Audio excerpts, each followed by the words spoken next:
Avez-vous déjà eu l'impression que, peu importe combien de bien vous faites, vous finissez toujours par être mal compris, critiqué ou même détesté? Peut-être vous êtes-vous retrouvé seul, vous demandant pourquoi votre parcours de foi semble si isolé. Laissez-moi vous dire que vous n'êtes pas seul. Je sais exactement ce que vous ressentez parce que je suis passé par là aussi. Il y a eu des nuits où je pleurais pour m'endormir, me demandant pourquoi être fidèle à ma foi et à mes valeurs semblait repousser les gens. Je me suis interrogé pourquoi ma quête de la droiture m'apportait plus d'ennemis que d'amis, et puis cela m'a frappé, être choisi par Dieu est une épée à double tranchant.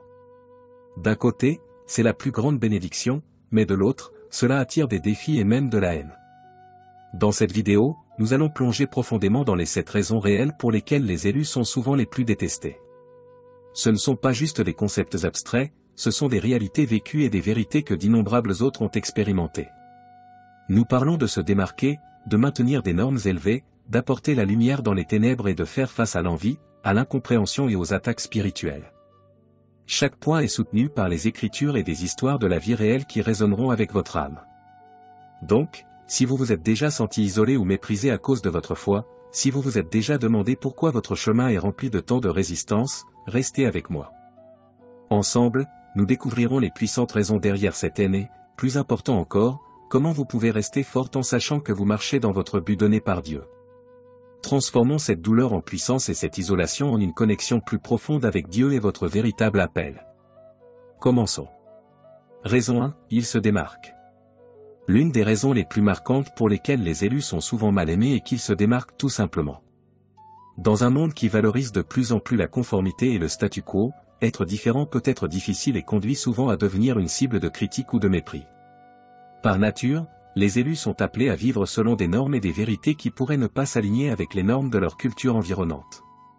Cette distinction, bien qu'un honneur dans le royaume spirituel, peut les rendre visibles et parfois vulnérables dans leur environnement quotidien. Quand vous vivez une vie dédiée à suivre le Christ, vos actions, choix et même votre comportement vous distinguent. Considérez Daniel de l'Ancien Testament. Il était un jeune homme emmené de chez lui et placé au service royal d'un empire étranger. Malgré ces circonstances, Daniel a choisi de ne pas se souiller avec la nourriture et le vin royaux. Cette décision n'était pas simplement une préférence alimentaire mais une déclaration de sa foi inébranlable en Dieu et de son adhésion à ses convictions, Daniel 1 verset 18. Le choix de Daniel l'a fait se démarquer, non seulement dans son engagement envers les lois alimentaires, mais en tant que personne d'intégrité et de dévotion. Sa distinction a conduit à la fois à la faveur et à des défis significatifs, comme son parcours le démontre fameusement. Se démarquer ne concerne pas seulement ce que les élus font, c'est aussi ce qu'ils inspirent chez les autres. Leur vie est souvent des témoignages vivants qui incitent les autres à réfléchir à leurs propres choix. Cette visibilité peut provoquer de l'inconfort, de l'envie ou même de l'hostilité chez ceux qui peuvent se sentir jugés par leur exemple ou menacés par leur différence. La lumière que portent les élus peut involontairement mettre en évidence les défauts ou les aspects cachés de la vie des autres, provoquant diverses formes de réactions négatives. De plus, se démarquer conduit souvent à des malentendus. Les gens peuvent mal interpréter les intentions ou les actions de ceux qui sont à part, voyant leur adhésion à la vérité comme un jugement ou de l'arrogance. Ce malentendu peut engendrer des conflits et de l'isolement. C'est une expérience courante pour beaucoup, comme Joseph dans la Genèse, qui trouvent que leur rôle spécial ou leur appel est mal interprété comme de l'orgueil ou du favoritisme, conduisant à des discordes familiales et même à la trahison. Les dynamiques sociales jouent également un rôle crucial dans la raison pour laquelle les élus sont mal aimés pour se démarquer. La nature humaine pousse souvent les individus à s'intégrer comme moyen de survie et d'acceptation. Ceux qui brisent cette règle tacite défient les zones de confort de ceux qui les entourent, ce qui peut entraîner une ostracisation sociale ou des comportements passifs-agressifs de la part de la communauté ou du groupe. D'un point de vue spirituel, se démarquer n'est pas juste un produit de la foi, c'est une exigence. Jésus lui-même a dit, « Vous êtes la lumière du monde. » Une ville située sur une colline ne peut être cachée, Matthieu 5 verset 14. Cette métaphore souligne la visibilité inévitable et le rôle influent d'un croyant. C'est un appel divin à être visiblement différent, à être un phare qui guide les autres vers Dieu. Ce rôle, bien que sacré, peut faire des élus des cibles pour ceux qui résistent ou rejettent les vérités spirituelles. Si vous trouvez que vous vous démarquez et que vous faites face aux défis qui en découlent, rappelez-vous que vous êtes en bonne compagnie. Beaucoup de grands hommes et femmes de foi ont marché sur ce chemin avant vous. L'essentiel n'est pas de se conformer pour éviter d'être mal aimé, mais d'embrasser votre rôle distinct avec courage et humilité. Souvenez-vous, les mêmes qualités qui vous font vous démarquer sont aussi celles qui font de votre vie un puissant témoignage de l'amour et de la vérité de Dieu. En avançant, réfléchissez à la manière dont vous vous êtes démarqué dans votre propre vie. Cela a-t-il été une source de lutte ou de force, ou peut-être les deux? Réfléchissez à ces expériences alors que nous continuons à explorer les autres raisons pour lesquelles les élus sont souvent les plus détestés, mais aussi les plus cruciaux dans le plan de Dieu. Raison 2, ils maintiennent des normes élevées. Les élus font souvent face à du ressentiment et à de la résistance parce qu'ils maintiennent des normes élevées, tant sur le plan moral qu'éthique, dérivées de leur foi profonde en Dieu. Cette adhésion à un ensemble de valeurs enracinées dans les Écritures peut les distinguer dans une société où la moralité relative et la commodité prévalent souvent. Leur engagement envers ces normes ne définit pas seulement leur caractère mais sert aussi de phare qui met les autres au défi, parfois de manière inconfortable. La vie d'un élu est marquée par un engagement visible envers des principes pieux. Cet engagement s'étend à tous les aspects de leur vie, de la manière dont ils conduisent leurs affaires, interagissent dans leurs relations, à leurs discours et leurs choix personnels. Prenez par exemple les béatitudes dans Matthieu 5 versets 1 à 12, où Jésus décrit des attributs comme la douceur, la justice, la miséricorde et la pureté de cœur. Ce ne sont pas juste des vertus mais des normes de vie qui contredisent souvent les valeurs mondaines telles que la poursuite du pouvoir, de la richesse ou de la gratification personnelle aux dépens des autres. Lorsque les élus vivent selon ces normes, ils établissent sans le vouloir un point de référence pour le comportement. Cela peut engendrer de l'inconfort chez ceux qui se sentent jugés par leur propre choix ou qui perçoivent le comportement de l'élu comme un jugement implicite de leur propre vie. Il n'est pas rare que les gens réagissent négativement à ce qu'ils perçoivent comme un défi à leur mode de vie ou à leurs croyances, entraînant du ressentiment ou de l'hostilité envers l'individu qui incarne ces normes. L'histoire de Daniel fournit un exemple profond des répercussions de maintenir des normes élevées. Son intégrité inébranlable aux yeux des administrateurs et des satrapes, qui ne pouvaient trouver aucune corruption en lui, les a conduits à concocter un complot contre lui, Daniel C. Leur envie et leur mépris pour sa conduite irréprochable sous la loi les ont poussés à créer une situation où la foi de Daniel serait la chose même qui le mettrait en danger. Maintenir des normes morales élevées peut également conduire à des malentendus. Les élus sont souvent mal compris comme étant suffisants ou distants. Leur refus de participer à des pratiques courantes mais contraires à l'éthique, telles que la malhonnêteté, les commérages ou la corruption, peut les isoler des groupes sociaux ou des réseaux professionnels. Cette isolation n'est pas un reflet de leur incapacité à se lier aux autres, mais plutôt un témoignage de leur engagement à vivre authentiquement selon leur foi. La conviction joue un rôle crucial dans le maintien de normes élevées. C'est la force intérieure, guidée par le Saint-Esprit, qui pousse les élus à adhérer à la parole de Dieu, même quand c'est incommode ou conduit à des pertes personnelles. Cette conviction ne concerne pas seulement le respect des règles mais un engagement sincère à honorer Dieu dans tous les aspects de la vie. C'est cette conviction qui attire souvent l'attention de ceux qui vivent plus librement selon les marées changeantes des normes sociétales et des désirs personnels. Si vous êtes un élu qui a subi des répercussions pour avoir maintenu des normes élevées, soyez encouragés. Les Écritures louent ceux qui sont persécutés pour la justice, promettant que le royaume des cieux est à eux, Matthieu 5 verset 10. Votre engagement envers les normes divines ne concerne pas seulement la sainteté personnelle, mais aussi le témoignage de la puissance transformative de la grâce de Dieu dans la vie d'un croyant. Alors que nous maintenons ces normes, nous devons aussi pratiquer la compassion et l'humilité, sachant que nos vies sont observées et nos actions scrutées. Laissez vos normes élevées être accompagnées d'amour et de compréhension, attirant les autres non seulement à admirer vos convictions mais à chercher la source de votre force et de votre joie en Christ. Continuons avec cette pensée en explorant la prochaine raison, en réfléchissant à la manière dont les élus, en vivant simplement leur vérité, peuvent involontairement apporter la lumière dans les ténèbres, révélant des vérités que d'autres préféreraient peut-être garder cachées. Raison 3, ils apportent la lumière dans les ténèbres. Les élus se trouvent souvent mal aimés parce que leur simple présence et la vie qu'ils mènent apportent la lumière dans les ténèbres. Dans un monde marqué par le péché et la tromperie, vivre de manière véridique et transparente peut exposer les recoins cachés de la malhonnêteté, de l'injustice et de l'immoralité. Ce rôle de porteur de lumière peut être difficile car il perturbe souvent le statu quo et provoque de la résistance de la part de ceux qui bénéficient ou se sentent à l'aise dans les ombres. La lumière, par nature, est censée illuminer.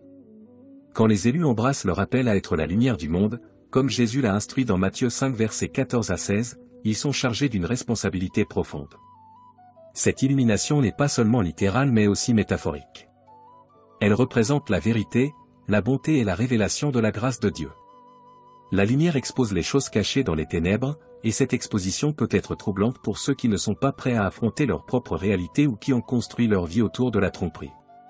Quand les élus apportent la lumière dans les endroits sombres, ils exposent inévitablement des choses que d'autres préfèrent garder cachées.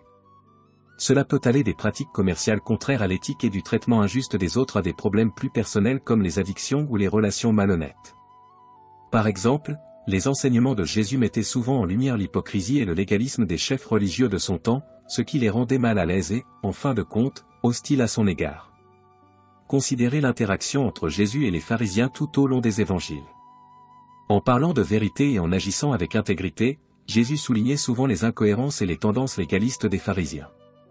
Sa lumière brillait si intensément qu'elle menaçait leur autorité et exposait leurs pratiques religieuses superficielles, qui concernaient plus l'apparence que la véritable fidélité à la loi de Dieu. Les gens résistent généralement au changement, surtout s'il remet en question leur zone de confort ou révèle des aspects de leur vie dont ils ne sont pas fiers. Les élus, en tant que porteurs de lumière, provoquent inévitablement de tels changements. Cette résistance peut se manifester par le mépris, la haine ou même la persécution, car d'autres réagissent négativement à l'inconfort causé par l'exposition à la lumière. Il est également important de reconnaître les dimensions spirituelles de cette résistance. Éphésiens 6 verset 12 nous rappelle que notre lutte n'est pas contre la chair et le sang, mais contre les forces spirituelles du mal. La lumière que portent les élus peut provoquer une opposition spirituelle, car elle perturbe l'influence de ces forces dans les zones sombres de la vie et de la société. Cette guerre spirituelle peut souvent donner aux élus l'impression qu'ils font face à des obstacles insurmontables. Malgré ces défis, les élus sont appelés à persister dans l'apport de la lumière dans les ténèbres. Cette persistance demande du courage, de la foi et une dépendance profonde à la force et à la sagesse de Dieu. Il est crucial pour les élus de se rappeler que la lumière qu'ils portent n'est pas la leur mais une réflexion de la lumière divine du Christ. Cette réalisation fournit non seulement l'audace de continuer à briller malgré l'opposition mais aussi l'humilité pour gérer leur rôle avec soin, veillant à ne pas utiliser la lumière pour nuire ou juger sévèrement les autres mais pour les guider vers la vérité et la rédemption. Alors que vous continuez à briller votre lumière dans les endroits sombres, prenez courage de la promesse de Jean 1 verset 5, la lumière brille dans les ténèbres, et les ténèbres ne l'ont pas étouffée. Votre rôle de porteur de lumière est vital pour révéler la vérité, promouvoir la justice et démontrer le pouvoir transformateur de l'amour de Dieu. Embrassez cet appel avec à la fois le sérieux qu'il demande et la joie qu'il peut apporter, sachant que chaque petite lueur contribue à un monde plus lumineux et plus véridique. Réfléchissons à ce rôle alors que nous passons à la raison suivante, qui aborde les fréquents malentendus auxquels font face les élus en raison de leur chemin distinctif. Raison 4, ils font face à l'incompréhension. L'un des aspects les plus poignants d'être un élu est l'incompréhension fréquente à laquelle ils sont confrontés. Ces malentendus peuvent provenir de nombreuses sources, différences culturelles, valeurs contrastantes ou simplement la particularité de leur appel. Les élus sont souvent chargés de marcher sur un chemin non seulement moins fréquenté mais aussi moins compris, ce qui peut mener à des idées fausses sur leurs intentions, croyances et actions.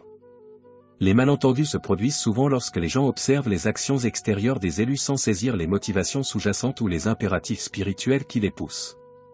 Ce manque de compréhension peut amener les autres à mal interpréter ce qu'ils voient, supposant arrogance, distance ou même hostilité là où il n'y en a pas. Ces interprétations erronées peuvent créer des barrières qui éloignent les élus de ceux qui les entourent, parfois même de ceux au sein de leur propre communauté de foi. Considérez la vie de Joseph dans le livre de la Genèse. Ses premiers rêves, qui annonçaient son futur leadership et la prosternation de sa famille devant lui, ont été non seulement mal compris mais ont aussi suscité la jalousie et la colère parmi ses frères. Cette incompréhension de ses visions spirituelles a conduit ses frères à le vendre en esclavage, une interprétation profonde de son destin et de son caractère qui a changé le cours de sa vie. Les malentendus peuvent également provenir des différences culturelles et générationnelles. Les élus peuvent adopter des pratiques ou exprimer des croyances qui sont contre-culturelles ou en décalage avec les tendances sociétales modernes. Dans un monde en évolution rapide, l'adhésion aux écritures anciennes ou aux pratiques traditionnelles peut être vue comme dépassée ou hors de propos, menant à des malentendus de la part de ceux qui privilégient les valeurs ou les modes de vie contemporains. Communiquer la profondeur et les nuances de sa foi peut être difficile, surtout dans un monde qui valorise souvent la simplicité et les raccourcis sonores au détriment des conversations réfléchies et profondes.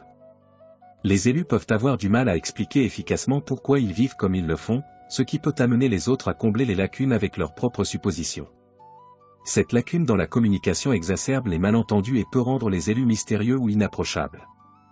Au cœur de nombreux malentendus se trouve l'interprétation erronée des motivations.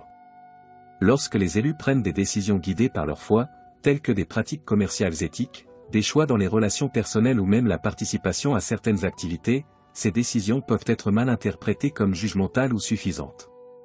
Par exemple, choisir de ne pas participer à certaines activités populaires parce qu'elles sont en conflit avec les enseignements bibliques peut être perçu comme une critique implicite de ceux qui y participent. Naviguer dans ces malentendus demande de la grâce et de la patience. Il est crucial pour les élus de rester compatissants et ouverts, s'efforçant de combler les lacunes de la compréhension par des explications douces et des expériences partagées. Ils doivent également développer une peau épaisse, apprenant à ne pas prendre personnellement chaque interprétation erronée mais à la voir plutôt comme une opportunité de dialogue et d'engagement plus profond. Si vous vous trouvez fréquemment mal compris, prenez réconfort dans les paroles de Jésus dans Jean 15 verset 18, « Si le monde vous hait, sachez qu'il m'a haï avant vous. » Rappelez-vous que l'incompréhension fait souvent partie de la marche chrétienne, particulièrement pour ceux qui vivent un appel divin. Continuez à marcher dans l'amour, recherchez la clarté dans vos communications et priez pour ceux qui vous malentendent, afin qu'ils puissent voir la vérité et la beauté de votre parcours avec le Christ. Alors que nous réfléchissons aux épreuves causées par l'incompréhension, préparons-nous à explorer une autre raison significative pour laquelle les élus sont souvent mal aimés, l'envie qu'ils inspirent involontairement. Raison 5, ils sont enviés. L'envie est une émotion puissante et souvent destructrice qui peut amener les gens à ressentir du ressentiment et de l'animosité envers ceux qu'ils perçoivent comme possédant quelque chose de désirable. Pour les élus, cela peut souvent être leur bénédiction spirituelle, leur intégrité morale ou la faveur apparente qu'ils reçoivent de Dieu. Ces attributs, bien que vertueux et souhaitables, peuvent aussi faire des élus des cibles d'envie parmi ceux qui voient ce qu'ils ont mais ne comprennent pas ou ne convoitent pas le chemin emprunté pour l'obtenir. L'envie surgit lorsque quelqu'un voit une autre personne posséder une qualité, une réussite ou un bien qu'il désire mais n'a pas. Pour les élus, cela pourrait être leur paix en des temps tumultueux, leur résilience dans les épreuves ou leur relation profonde et significative avec Dieu. Ce ne sont pas nécessairement les bénédictions matérielles qui suscitent l'envie, mais souvent la profondeur spirituelle et la joie qui émanent de vivre une vie alignée avec la volonté de Dieu. Une illustration biblique poignante de l'envie peut être trouvée dans la relation entre David et le roi Saül. Saül, autrefois favorisé par Dieu, devint consumé de jalousie envers David, qui fut oint par Dieu et aimé du peuple pour ses victoires et son caractère pieux. L'envie de Saül le poussa à poursuivre David sans relâche, cherchant à détruire la personne même qui avait autrefois apaisé son esprit tourmenté par la musique. L'histoire souligne comment même ceux qui étaient initialement vertueux peuvent succomber à l'envie, se retournant contre ceux qu'ils respectaient ou aimaient autrefois. Dans le contexte actuel, les élus peuvent ressentir de l'envie de la part d'autres membres de leur communauté, de leur lieu de travail ou même de leur famille. Cela pourrait se manifester de manière subtile comme l'agression passive, les commérages ou l'exclusion, ou de manière plus évidente comme l'hostilité ouverte ou le sabotage. La racine est souvent la même, un désir pour les qualités spirituelles ou morales que les élus affichent, couplé à une frustration ou une amertume face à leur propre manque perçu. Les élus portent souvent des signes visibles de la faveur de Dieu, ce qui peut exacerber les sentiments d'envie chez les autres. Ces signes pourraient inclure des rôles de leadership, des opportunités de service ou des dons spirituels tels que la sagesse, le discernement ou la prophétie. Lorsque d'autres voient les fruits de la faveur de Dieu mais ne voient pas les sacrifices, les luttes ou la foi profonde nécessaires pour recevoir et maintenir ces bénédictions, cela peut conduire à un désir mal orienté d'obtenir les mêmes résultats sans le même engagement ou la même relation avec Dieu. Gérer l'envie avec grâce est crucial pour les élus. Ils doivent s'efforcer de rester humbles, reconnaissant que toute faveur ou bénédiction qu'ils ont est imméritée et uniquement par la grâce de Dieu.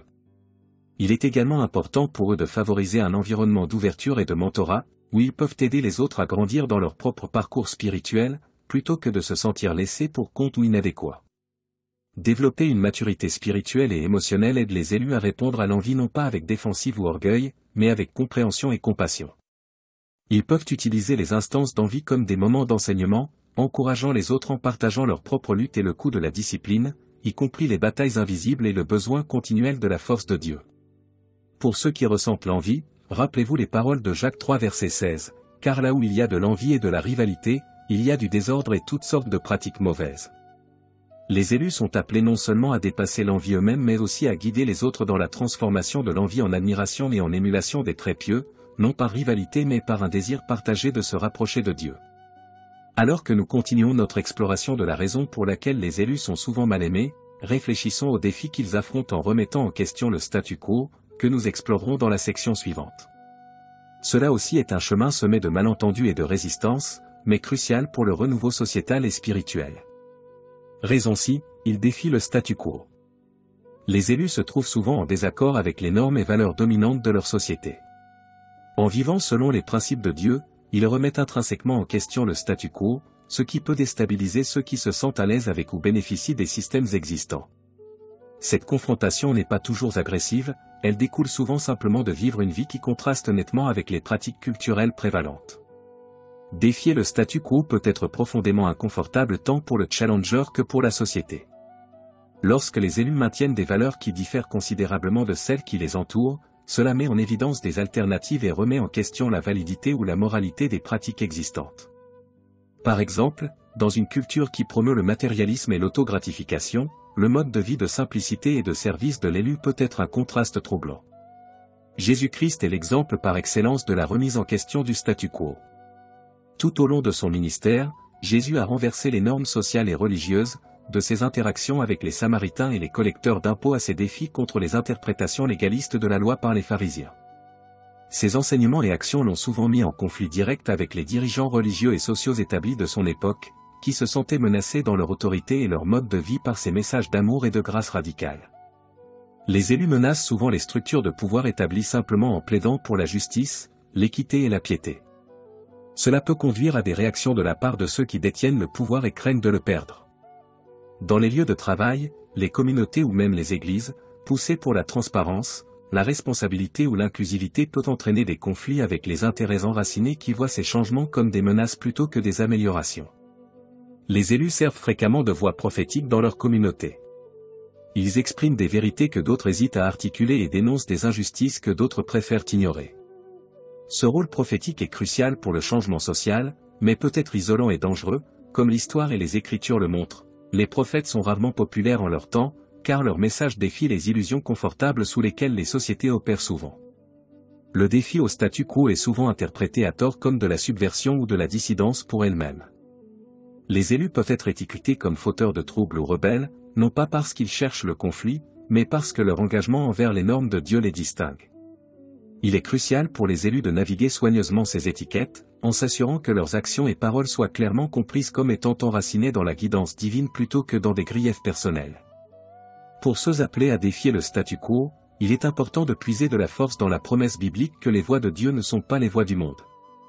Comme Paul l'écrit dans Romains 12 verset 2, « Ne vous conformez pas au siècle présent, mais soyez transformés par le renouvellement de l'intelligence. » Cette transformation signifie souvent vivre de manière à contredire les schémas mondains et à inspirer les autres à remettre en question et, espérons-le, à chercher des vérités plus profondes.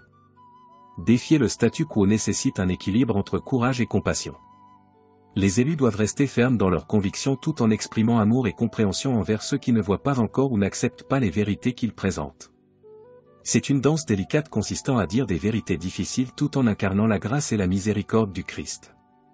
Alors que nous explorons la manière dont les élus apportent la lumière dans les ténèbres et font face à l'incompréhension, rappelons-nous que leur chemin n'est pas celui de l'antagonisme, mais de défendre une voie plus haute et plus sainte qui invite tous à une compréhension plus complète du royaume de Dieu. Préparons-nous à explorer notre dernière raison, qui considère les attaques spirituelles intenses que subissent les élus, ajoutant une autre couche à la raison pour laquelle ils sont souvent mal compris et mal aimés. Raison 7, ils subissent des attaques spirituelles. Les élus se trouvent souvent en première ligne de la guerre spirituelle, faisant face à des attaques qui vont au-delà de ce qui peut être vu ou facilement compris. Cette dimension spirituelle intense de leur vie peut les amener à être mal compris ou mal aimés par ceux qui ne perçoivent pas ou ne reconnaissent pas les réalités spirituelles en jeu. Les batailles qu'ils affrontent ne sont pas seulement des défis personnels mais sont liées à leur rôle en tant que porteurs de lumière et de vérité dans un monde souvent gouverné par les ténèbres. La guerre spirituelle implique des conflits qui se produisent dans le royaume spirituel, impactant le bien-être physique et émotionnel des individus. Pour les élus, ces batailles sont fréquentes et intenses car ils posent une menace aux forces du mal en avançant le royaume de Dieu sur terre. Ils rencontrent une résistance non seulement de la part des adversaires humains mais aussi des entités spirituelles décrites dans Éphésiens 6 verset 12, qui déclare « Car nous n'avons pas à lutter contre la chair et le sang, mais contre les dominations, contre les autorités, contre les princes de ce monde de ténèbres, contre les esprits méchants dans les lieux célestes. » Ces attaques peuvent se manifester sous diverses formes, y compris le découragement, l'isolement, les maladies physiques et la détresse émotionnelle. Les élus peuvent éprouver des périodes inexpliquées de tentation intense, des doutes sur leur foi ou des sentiments accablants de peur ou de tristesse. Ces expériences sont souvent conçues pour affaiblir leur détermination, les distraire de leur mission ou les faire se sentir inaptes à l'œuvre que Dieu les a appelés à faire. L'une des raisons pour lesquelles les élus sont souvent mal aimés ou mal compris est l'attribution erronée de leur lutte. Les observateurs peuvent voir leurs épreuves comme des échecs personnels ou un manque de foi, ne comprenant pas que ce sont les conséquences d'être actifs dans les royaumes spirituels. L'absence d'ennemis visibles et tangibles peut conduire à des interprétations erronées, où l'inclination naturelle est de rationaliser leurs expériences en termes mondains. Considérez l'histoire de Job, un homme de grande foi qui a fait face à de sévères épreuves non pas en conséquence de ses péchés mais comme partie d'un plus grand test spirituel. Ses amis ont incorrectement supposé que sa souffrance était due à une méchanceté personnelle, illustrant comment les réalités spirituelles peuvent être mal comprises même par ceux qui sont les plus proches de nous. Malgré ces défis, les élus sont équipés pour la guerre spirituelle grâce à leur foi en Christ, qui a vaincu le monde. Ils sont armés de l'armure spirituelle décrite dans Éphésiens 6 versets 13 à 17, y compris la ceinture de la vérité, la cuirasse de la justice, le bouclier de la foi, le casque du salut et l'épée de l'esprit, qui est la parole de Dieu. Cette armure non seulement les protège mais leur donne aussi les outils pour avancer contre l'opposition spirituelle. Pour ceux qui endurent des attaques spirituelles, l'encouragement est de rester ferme et persévérer. Jacques 4 verset 7 conseille, « Soumettez-vous donc à Dieu, résistez au diable, et il fuira loin de vous. » Cette promesse souligne le pouvoir que les élus exercent à travers la soumission à Dieu, une autorité qui peut repousser les ténèbres spirituelles. Comprendre les dimensions spirituelles de la vie des élus est crucial pour les autres croyants. Cela appelle à une prise de conscience accrue, à la prière d'intercession et au soutien communautaire pour soutenir ceux qui sont en première ligne de la guerre spirituelle. Reconnaître ces batailles pour ce qu'elles sont, une partie de l'appel élevé de suivre Christ, peut changer les perspectives, favoriser une empathie plus profonde et renforcer les liens au sein du corps de Christ. Alors que nous concluons notre exploration des raisons pour lesquelles les élus sont souvent les plus détestés, portons en avant un sentiment renouvelé d'engagement à soutenir, comprendre et autonomiser ceux qui ont été mis à part pour les desseins divins de Dieu. Leur parcours n'est pas seulement le leur mais fait partie intégrante de la mission collective de l'Église pour avancer le royaume de Dieu sur terre. Merci beaucoup de m'avoir rejoint aujourd'hui alors que nous explorions les raisons profondes et souvent difficiles pour lesquelles les élus sont parfois les plus mal aimés. Cela a été un parcours de compréhension que ceux qui sont mis à part pour les desseins de Dieu peuvent faire face à des épreuves non pas parce qu'ils font quelque chose de mal, mais précisément parce qu'ils font quelque chose de juste, de puissant et de transformateur. Rappelez-vous qu'être un élu ne consiste pas seulement à faire face à des difficultés, c'est à propos de porter une promesse de présence et de but divin qui transcende les défis. Comme nous l'avons vu aujourd'hui, du fait de se démarquer à endurer des batailles spirituelles, chaque défi porte une signification plus profonde dans le parcours spirituel et la mission d'un élu. Si cette vidéo vous a parlé, si elle vous a aidé à voir vos propres luttes sous un nouvel angle ou si elle vous a donné une meilleure compréhension du chemin de quelqu'un d'autre, je vous encourage à partager ce message. Diffusez le mot afin que davantage de personnes puissent trouver force et réconfort en sachant qu'elles ne sont pas seules dans leurs défis. Aimez, commentez avec vos pensées ou expériences et partagez cette vidéo avec vos amis, votre famille ou toute personne qui pourrait bénéficier de ce message. Et si vous ne l'avez pas déjà fait, envisagez de vous abonner à cette chaîne. Votre soutien signifie que nous pouvons continuer à apporter du contenu qui élève, éduque et vous donne les moyens dans votre parcours de foi. N'oubliez pas d'activer la cloche de notification pour ne pas manquer les futures vidéos. Enfin, continuons cette conversation. Laquelle des 7 raisons a le plus résonné avec vous ? Avez-vous des histoires sur la manière dont vous avez surmonté le fait d'être mal compris ou mal aimé à cause de votre foi ? Partagez-les dans les commentaires ci-dessous. Votre histoire pourrait être l'encouragement dont quelqu'un a besoin aujourd'hui. Merci encore une fois de regarder. Que vous avanciez cette semaine avec l'assurance que vous êtes choisi, aimé et équipé par Dieu pour faire briller sa lumière dans chaque ombre. Que Dieu vous bénisse et à la prochaine vidéo.